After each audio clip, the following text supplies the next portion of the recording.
I got hired at this place called ClearPath Events. I'd just been laid off from a logistics firm and needed work fast, so I applied to every marketing gig within 20 miles.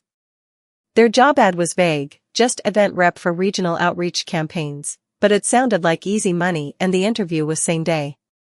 When I showed up, it wasn't what I expected.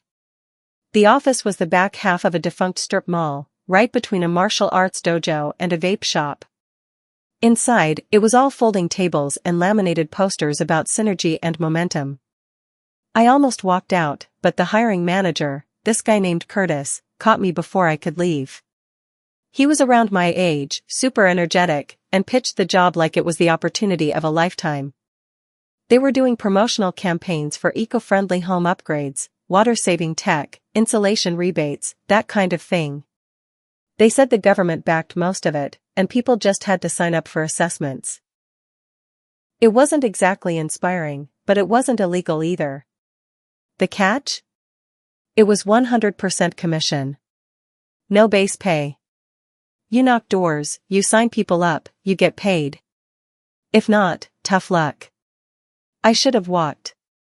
But Curtis said one guy pulled in $6,000 the week before. I didn't believe him, but I figured I'd try for a week. I needed rent, and I was decent with people. So I jumped in. 5 days a week, 10 hours a day, knocking on doors and selling the dream of energy-efficient homes. I memorized every rebate figure, every talking point. I kept notes on which neighborhoods responded best. I even figured out what time of day retirees were most likely to answer the door. By Friday, I'd locked down more sign-ups than anyone else on the team. 22 full applications. The rest of the office stared at me like I'd grown a second head. Curtis high-fived me and said my first paycheck would blow my mind. That was a lie. Come payday, I get a direct deposit for $182.94. I thought it was a mistake. I emailed payroll. Then Curtis. Then their regional finance coordinator, who apparently lived in a different state and only replied at 3 a.m. Turns out most of my signups were invalid. One address was ineligible due to dual occupancy. Another had a non-qualifying water meter. One had ambiguous handwriting. They rejected 19 of the 22. I went back to the office the next morning ready to raise hell. But when I got there, it was half empty. Just Curtis, a whiteboard of motivational quotes, and a Keurig machine that no one had bothered refilling. Curtis tried to play it off like it was no big deal. It's just the game, man. Not everyone makes the cut. Keep pushing, you'll get it next time. I asked him straight up if this whole thing was a scam. He didn't deny it. Just kind of smirked and said, it's sales. People get what they earn. That night, I sat in my car outside a burger joint trying to figure out how I was going to make rent. Then I got a call from Lenny. Lenny was one of the older guys in the office. Wore button-ups with barbecue stains and always smelled faintly like menthols. We'd only talked a few times, but he seemed sharp. He asked if I wanted to meet up. Said he had something to show me. We met at a gas station 20 minutes outside town. He handed me a manila folder and told me not to open it until I got home. Inside were two things, a list of addresses he said had been sold the same program we were pushing, but by a completely different company, and a photo of a contract header with a different business name than ClearPath. According to Lenny, we were actually working under a dummy operation. The real contract for our region was held by a company called Delta Utility Group, but Curtis and his friend Brent, the actual owner, were skimming signups and rerouting them under ClearPath. That's why most of our contracts were invalid. They weren't invalid, they were redirected. Curtis would deny the payout, file the info under Delta's license, and keep the commission. Lenny had found out by accident when one of his signups called Delta directly. The receptionist pulled up her address and said she was already in the system, even though Lenny never sent the paperwork there. He spent 2 weeks digging and found that ClearPath wasn't registered with the state at all. It was just a shell, and they'd been using rookie reps like me to funnel leads into a pipeline they didn't own. I've got a plan, he said. He wanted to contact Delta directly. Let them know they were being robbed blind by a fake middleman and offer to cut ClearPath out entirely. Lenny had experience running teams and said if I came with him, we could get licensed under Delta, hire a few honest reps, and actually run things clean. I was skeptical, but broke. And mad. So I agreed. Lenny made the call. 3 days later, we had a Zoom meeting with Delta's regional operations guy, Wes. 40-something, serious face, asked a lot of specific questions. Lenny came prepared. He had printouts, names, addresses, call logs. Wes looked genuinely shocked. He asked us to hold tight while he investigated. The next morning, Lenny got an email. Delta had revoked all third-party access for our region effective immediately. Curtis and Brent were cut out. Permanently. 2 hours later, Lenny and I drove past the office. The sign was gone. A handwritten note on the glass said, "Closed until further notice." We parked across the street and waited. Around noon, we saw Brent carrying out the Keurig. I don't know what hit me more, the satisfaction or the fact that this all started with me just needing a rent check. We weren't done. Not by a long shot. The next Monday, Lenny and I filed paperwork to register our own operation, Momentum Outreach Services. Nothing fancy. We didn't care about branding, we just needed it to be legal and clean. Delta fast-tracked our vendor certification, and we were officially approved to represent them in our region. We started out working from Lenny's dining room. His wife wasn't thrilled, but we promised it would only be temporary. He had an old laptop, I brought my printer from home, and we used folding chairs from his backyard. Our first hire was a guy named Malik, someone I'd seen grinding just as hard as me at ClearPath. I reached out, told him the real story, and offered him a spot. He showed up the next day, and within a week, he was bringing in more signed leads than either of us. We picked up 2 more reps after that, Ashley and James, both ex-ClearPath, both sick of the lies. Lenny handled training while I built scripts and made contact lists. We started dividing the city into zones and tracking activity daily. By the end of month 1, we had 27 confirmed installations from our leads. Delta cut us our first check. It wasn't huge, but it was clean. By month 3, we were operating out of a small office park near the freeway. Cheap rent, barely any parking, but it had a working coffee machine and a lock on the door. More than I could say for ClearPath. The best part? We paid our reps exactly what they earned. No fake rejections, no delays, no mysterious review periods. You sign someone up, and it qualifies, you get paid, full stop. That kind of transparency attracted attention fast. Within 6 months, we were turning people away because we didn't have the bandwidth to train them. I kept us lean, 10 reps max, rotating zones weekly, tight documentation. We had 0 complaints from homeowners, and our completion rate was the highest in the state. Delta started featuring us in their internal reports. Curtis tried calling me once during that time. He left a voicemail saying he wanted to clear the air. I didn't bother replying. Brent never reached out at all. But I heard things. Apparently, they tried to set up shop in a different region, under a new name, Northstar Public Strategies, but Delta caught wind and flagged them. Without access to a utility provider contract, they were dead in the water. The last I heard, Curtis was doing car sales in a town 2 hours north, and Brent had filed for personal bankruptcy.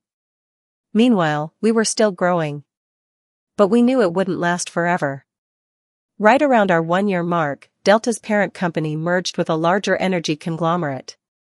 The announcement came in an email: all third-party sales would be phased out over the next 60 days. They thanked us for our service and offered a small severance bonus. Lenny and I sat in the office that night going over numbers.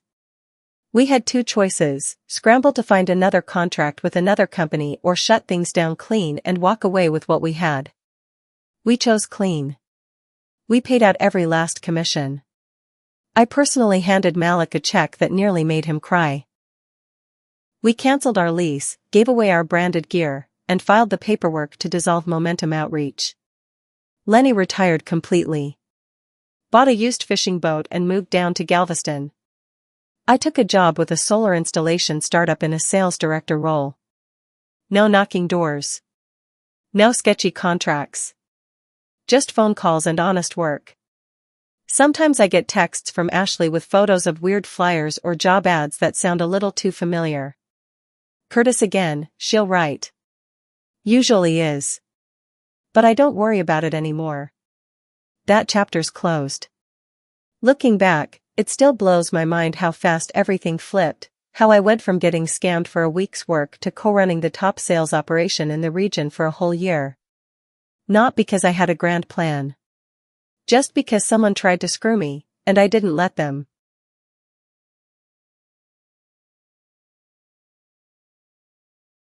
I got arrested in May for a bar fight that spiraled out of control.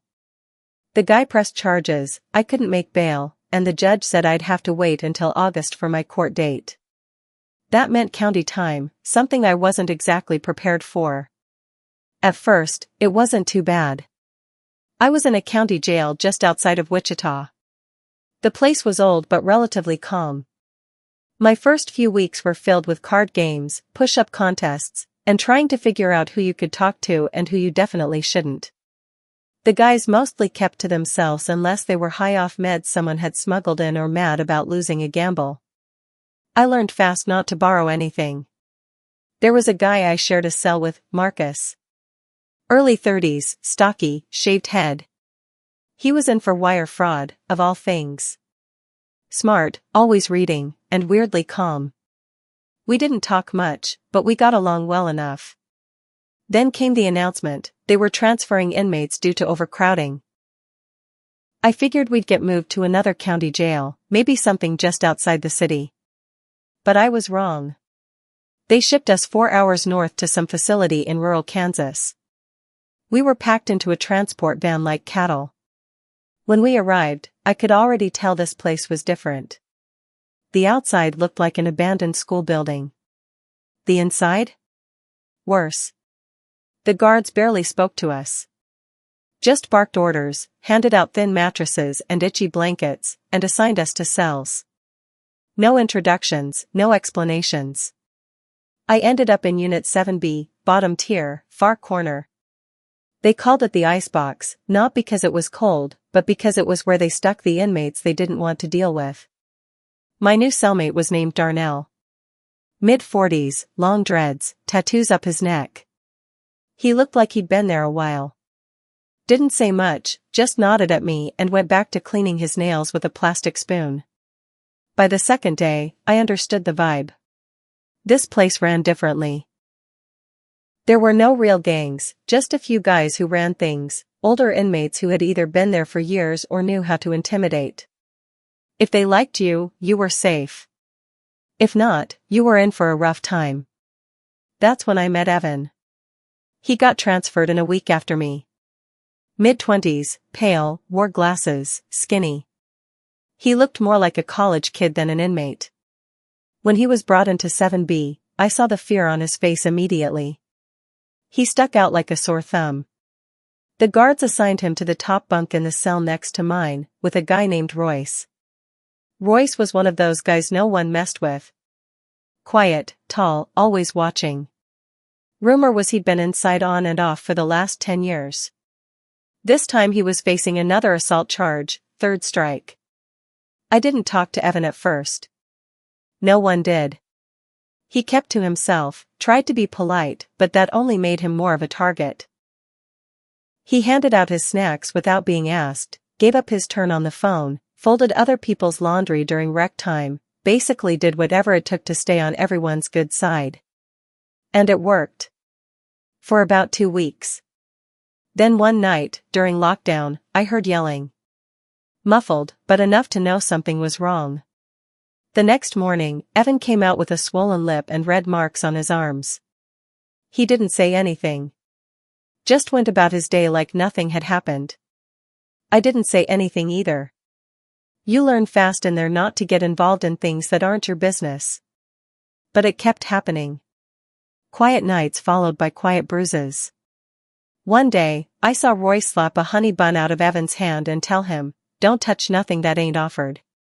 Evan just picked it up off the floor and handed it to him. No eye contact. By the third week, Evan looked like a ghost.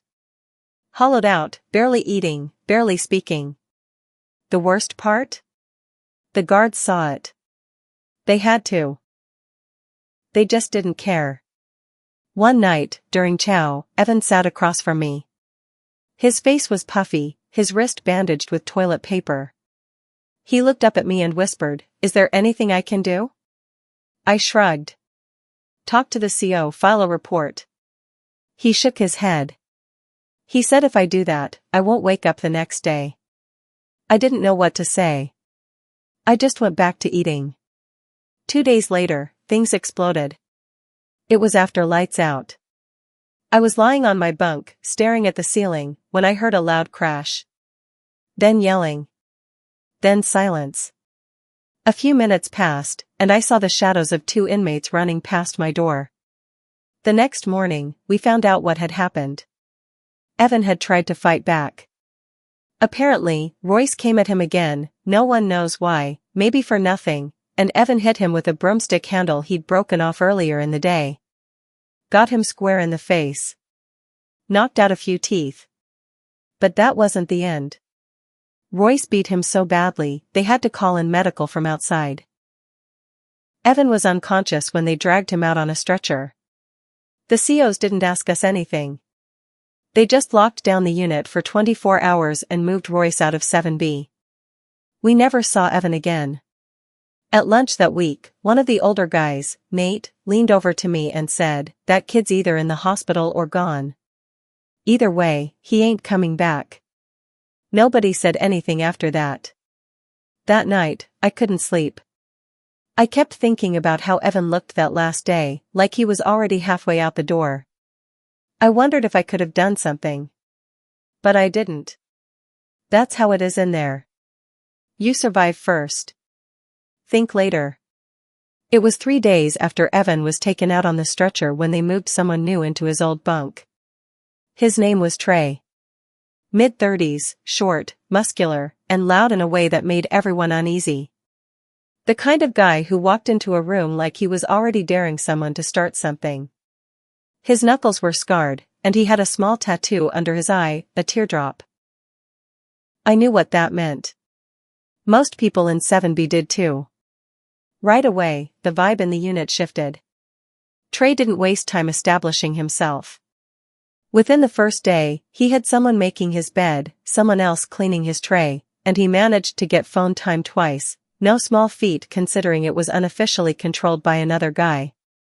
At first, I kept my distance. I wasn't trying to make friends or enemies. But Darnell, my cellmate, told me something I couldn't stop thinking about. Said Trey had been in another unit before this and got moved for disciplinary problems. That usually meant fights or intimidation, sometimes worse. A week went by. Quiet, tense. People started avoiding Trey. I didn't see him raise his voice, but I saw the aftermath, guys walking around nervous, avoiding eye contact, skipping meals. Then one night, I woke up to footsteps. Soft but fast. My cell door was closed, but I had a clear view of Evan's old cell, now Trey's. I saw Trey standing near the bars, talking to someone outside. Couldn't see who. Then I heard him say, "You know where I sleep, so if it happens again, I'll make sure you don't." The other guy didn't respond. Just walked away.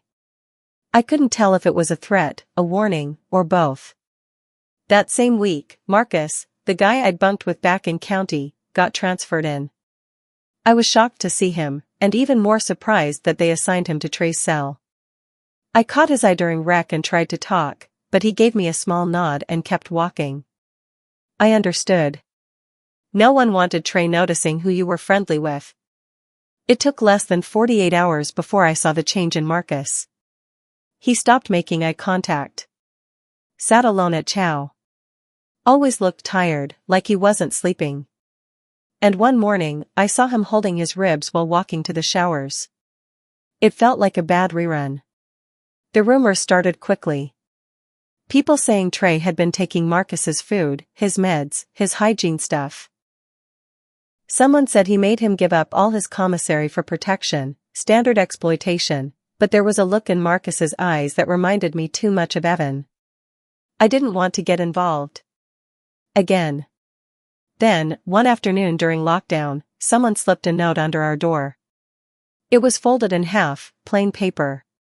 It read, "He's doing the same to Marcus. Worse. Please." There was no name. No handwriting I recognized. Darnell picked it up, read it twice, then passed it back. Neither of us said a word. I didn't sleep that night. The next morning at rec, I pulled Marcus aside near the far bench. We only had 5 minutes before we'd get noticed.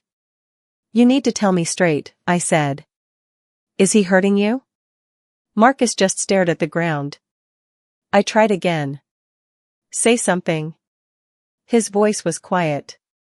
"You don't know what he's like." He said what happened to Evan was a warning. That told me everything I needed.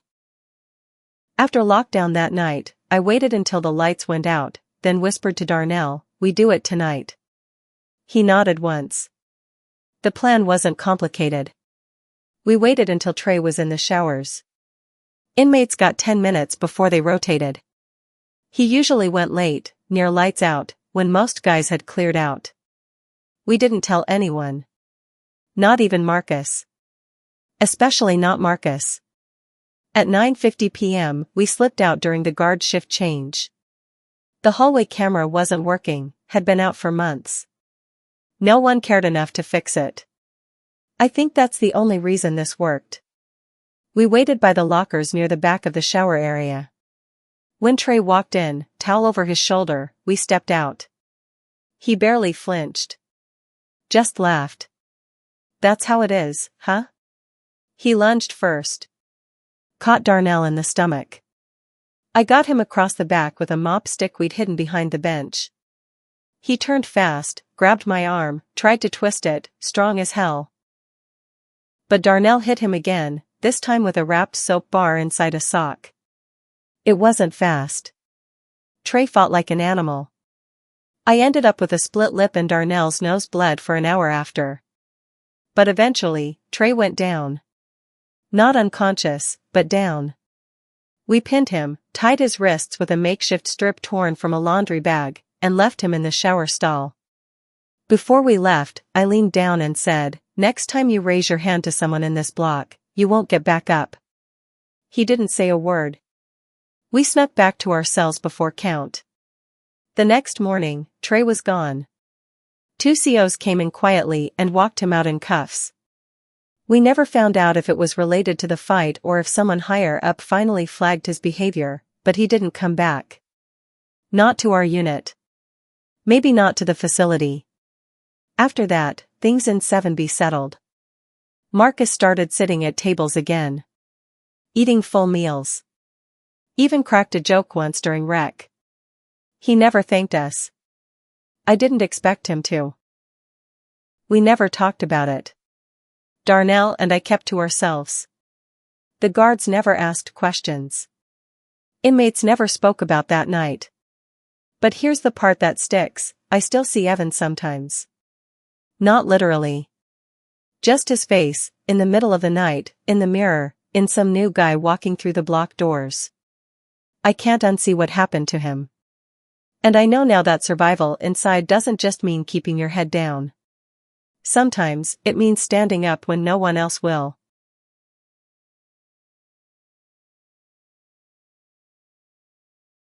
About 6 months ago, I came home from work earlier than usual. I'm a high school history teacher, and that day, school let out early because of a power outage. I didn't text my wife, Layla, because I thought I'd surprise her.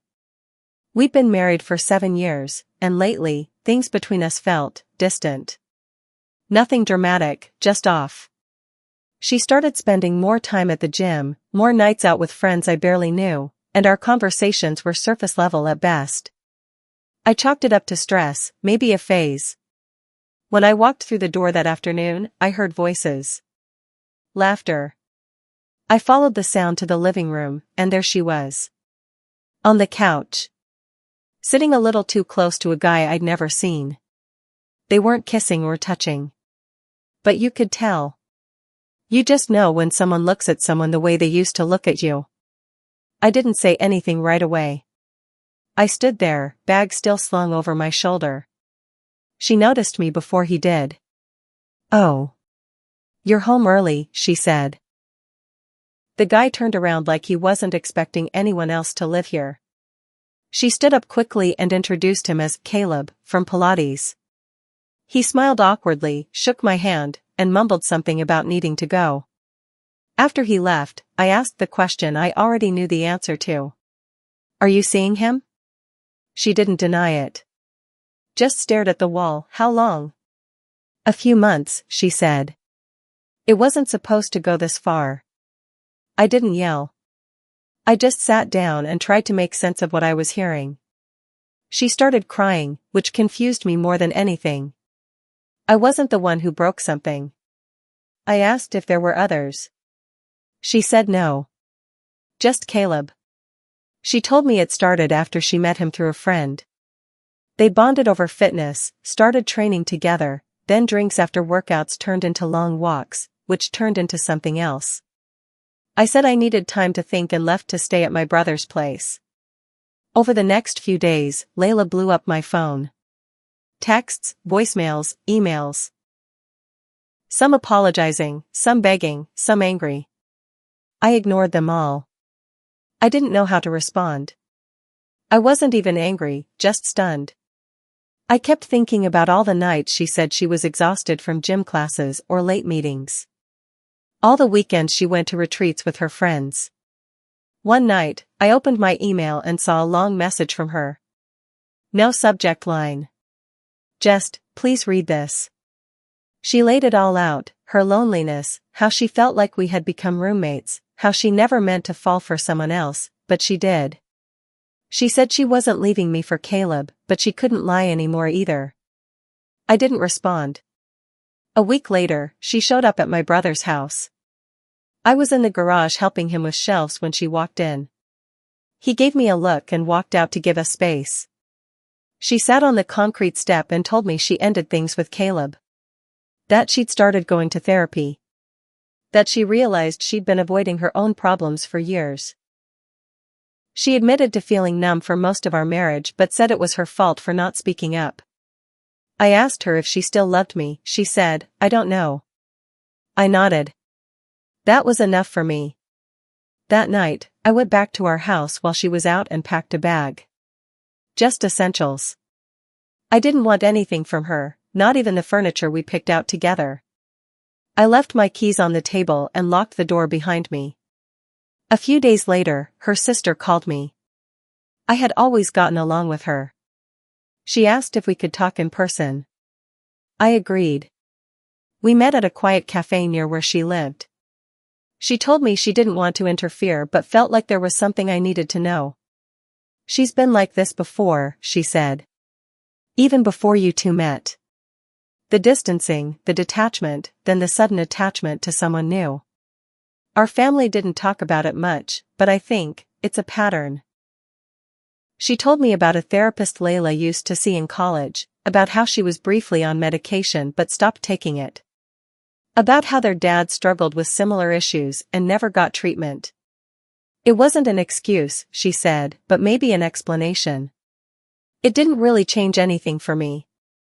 But I appreciated her honesty.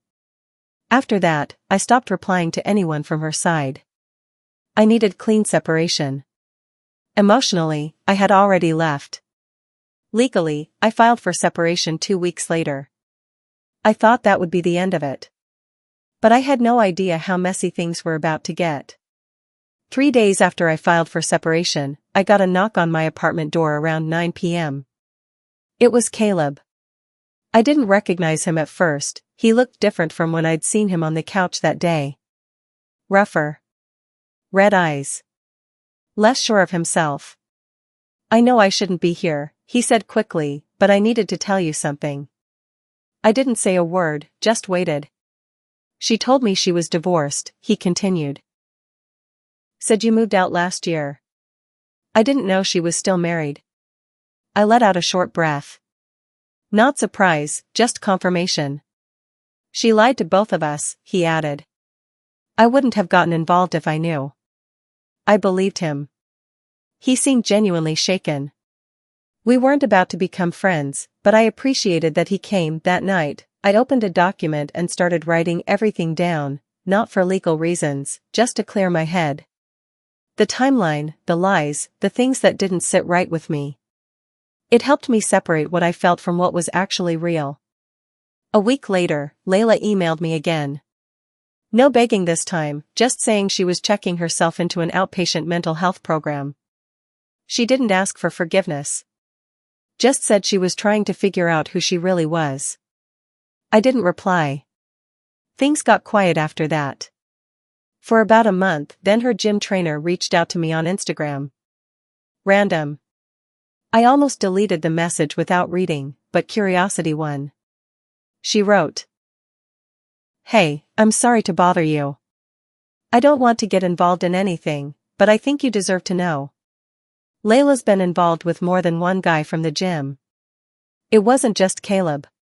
That led to a rabbit hole I hadn't expected. Over the next few days, I talked to 2 other men who had been involved with her, both thinking she was either separated or already divorced. One even told me she said I'd abandoned her after cheating on her. That was the moment it all clicked.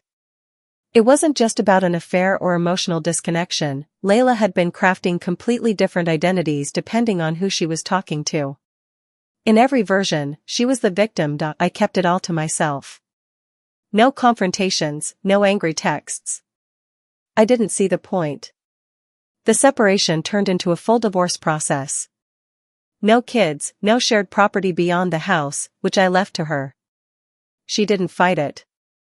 I think, in some way, she knew I had emotionally exited long before the paperwork even started. About a month after the divorce was finalized, her sister texted me again. Just one line, "She's gone to stay with our aunt in Colorado. Left the gym, her job, her phone." I didn't ask why. I didn't need details. I just said, "Thanks for letting me know." I haven't heard anything since. Now, it's been 3 months. I moved into a different apartment across town. Smaller, quieter. I joined a book club, started biking again. I don't check her socials.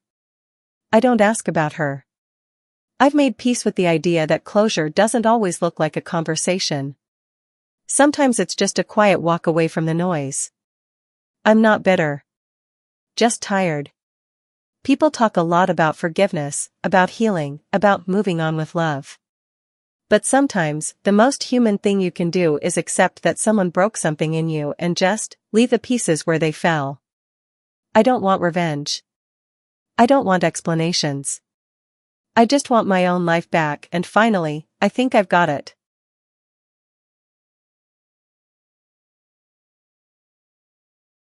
I never expected a can of paint to change the course of my life, but that's how it started. My wife Lena and I had been married for 6 years. We had a quiet, steady kind of marriage. No huge fights, no grand gestures. Just 2 people with jobs, bills, and routines. I'm a high school math teacher.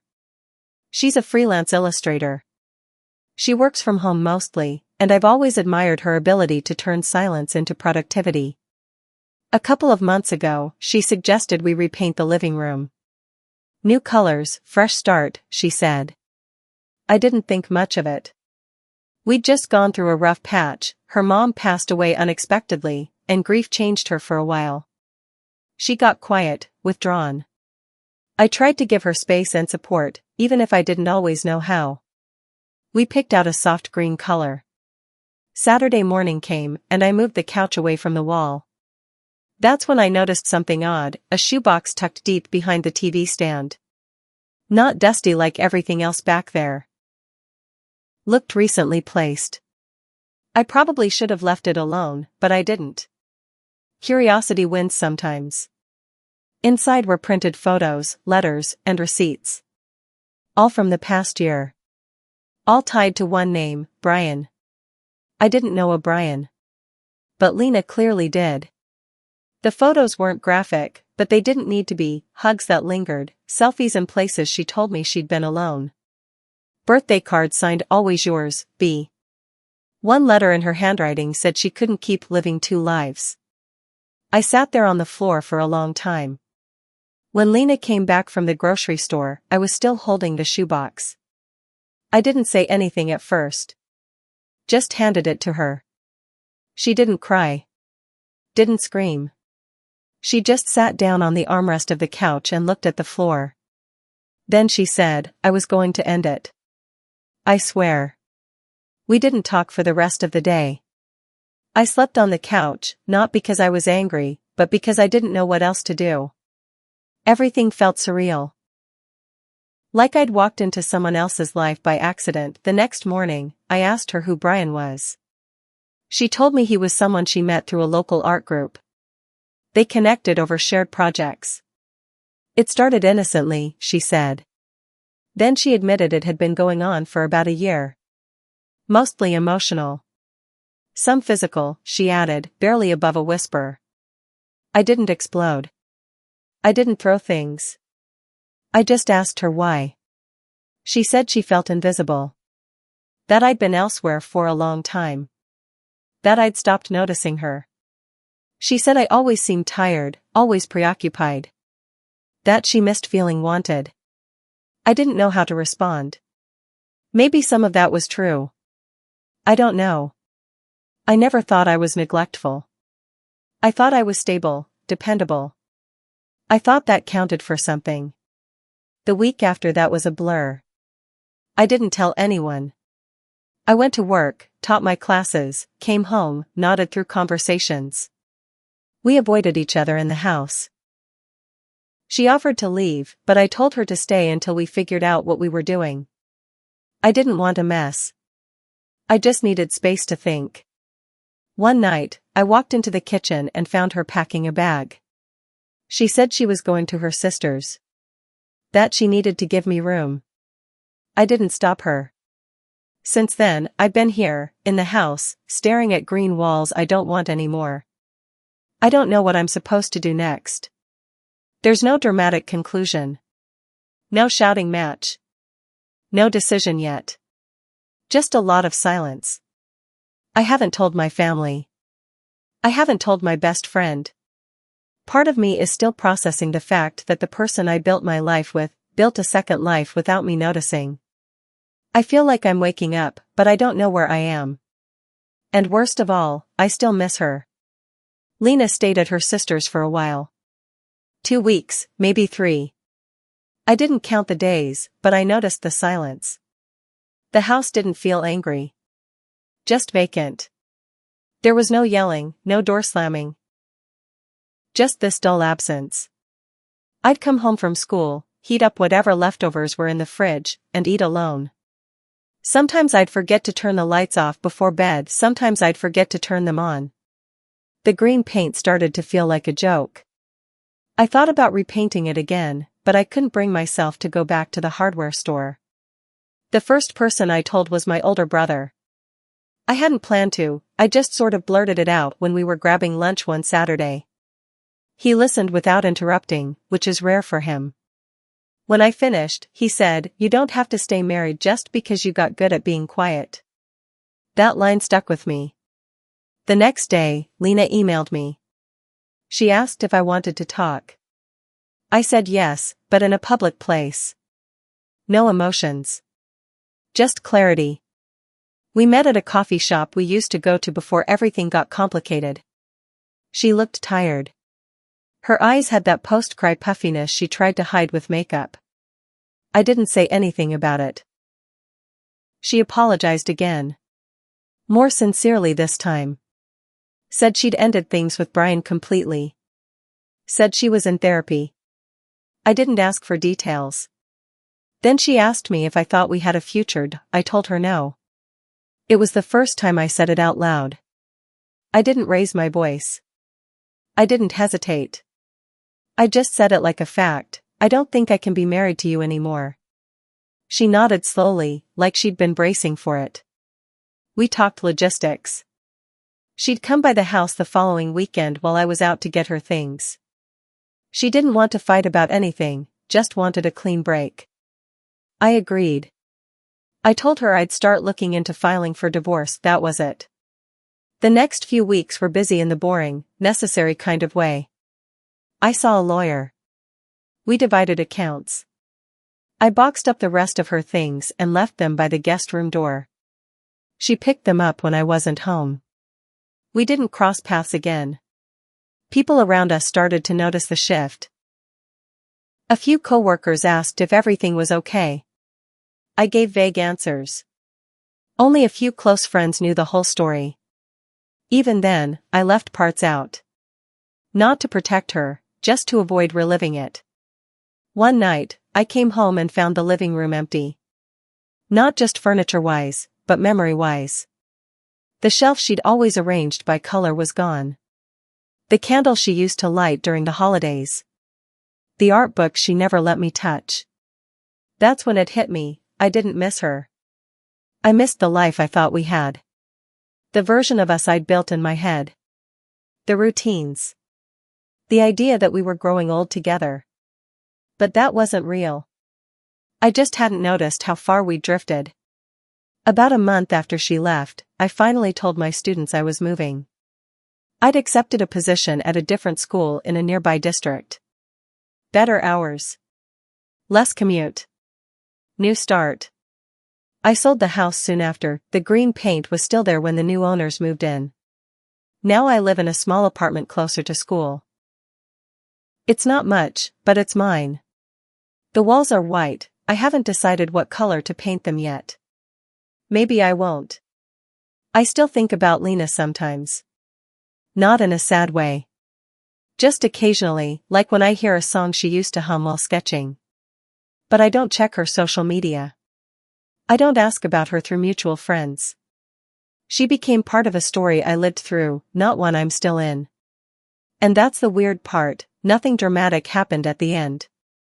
No final scream, no public scene. Just a quiet, necessary ending. Sometimes peace looks like walking away and not needing to look back.